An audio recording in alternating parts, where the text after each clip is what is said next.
દેવેન્દ્ર પટેલ નામના જે અગાઉ ગુજરાત સમાચારમાં હતા, હવે સંદેશમાં જોડાયા છે અને ચીની કમ નામની એક કોલમ લખી રહ્યા છે.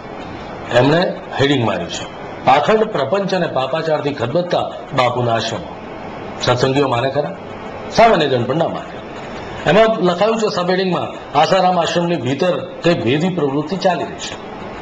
અને બોટમ લાઈન છે, આસારામ આશ્રમમાં મંત્ર તંત્ર અને વશીકરણના પ્રયોગો તો નથી ચાલતા ને? આવા સવાલ છે.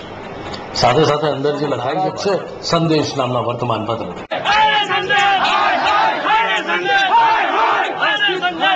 બહિષ્કાર કરવામાં આવે, બધા સંદેશ પેપરનો બહિષ્કાર કરવા વિશ્વાસ ધરાવે છે એ સંત અને ધર્મપ્રેમી જનતાને અમે અપીલ કરીએ છીએ કે સંદેશ પેપરનો આજથી બહિષ્કાર કરો, આજથી બહિષ્કાર કરો સંદેશ પેપરનો.